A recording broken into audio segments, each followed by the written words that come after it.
We were picked 7th in this conference. That's got to count. Those things should count. Those things should count to people. You know, when people line up and make their votes, they should understand that this football team is doing something that hasn't been done in a long time. It needs to be recognized for that. Well, let the campaigning begin. Mike Stone from 97.1 The Ticket joins us. And the point, you don't necessarily agree with the complete sentiment there. No. However, before you jump in, because I know you're going to, and you deserve your time, what I think he's getting at there is, yes, Michigan State hasn't been there, but I think we're witnessing that they're getting passed over in these polls by the brand name, by Ohio State. People are used to them. People know they sell.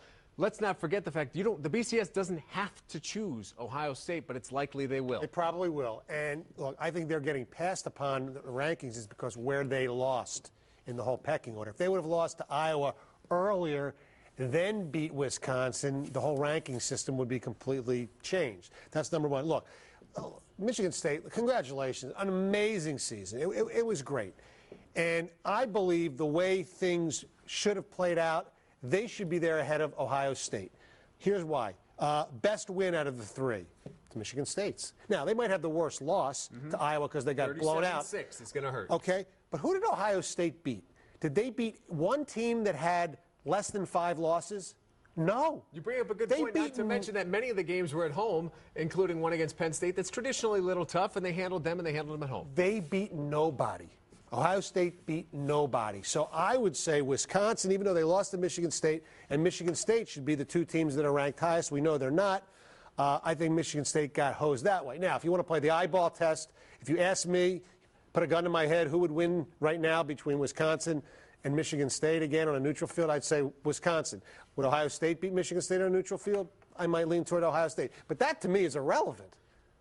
Which brings up an interesting point, though. If this was 2011, and you had the 12 teams and the Big Ten championship game and the divisions as they will be aligned next year, now assuming obviously there'd be some different scheduling. Correct. Next year, if it finished as it did this year, you'd have Michigan State and Wisconsin next week playing for a Big Ten So the winner goes to the Rose Bowl and the loser goes nowhere because one of those teams, let's say it would be Ohio State, doesn't have that chance for a second loss. So they'd be better off not playing in the championship game. It does have a loophole in it, but if you were another conference, you could see them saying, listen, settle your own controversy here and play your championship game. I think Michigan State gets hosed in the rankings and all that stuff.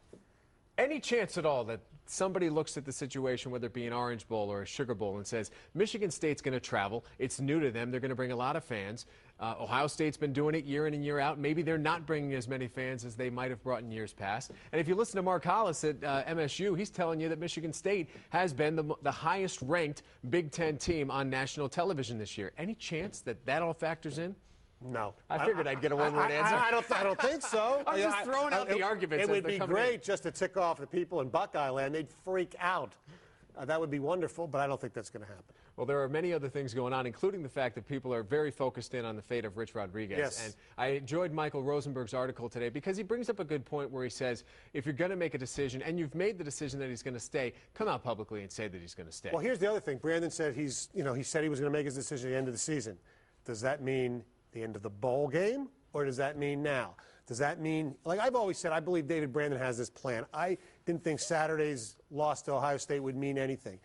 I think if he doesn't have some backdoor deal with Harbaugh worked out, then I don't know what he does. I would still make the change, but then who do you bring in? Brady Hoke, a guy I like because he has Midwest ties because he's from Ohio, is head coach at Arizona, Mike Stoops. He's a fiery defensive type of guy. I don't know, somebody, because nobody's come up with any really great names if Harbaugh says no.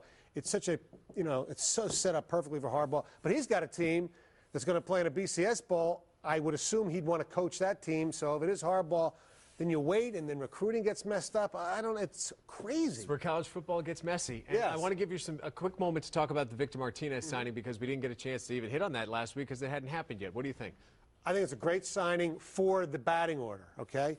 However, I mean, Dave Dombrowski said that they expect, Alex Avila to catch against right-handers all the time. So that means you're paying a lot of money for basically Victor Martinez to be a switch hitter, not a switch hitter, well, he's a switch hitter, a designated hitter 3/4 of the time. That to me is a lot of money for a glorified DH who's only going to catch 2 or 3 times a week.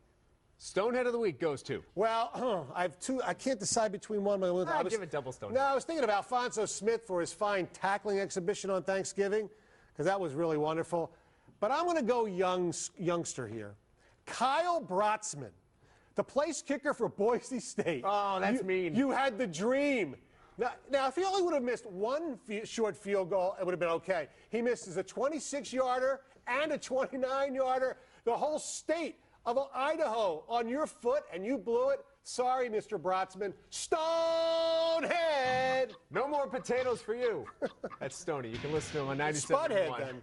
Monday to Friday at 6 a.m. in the morning. Thanks for joining us. We'll be back with more on the update right after this.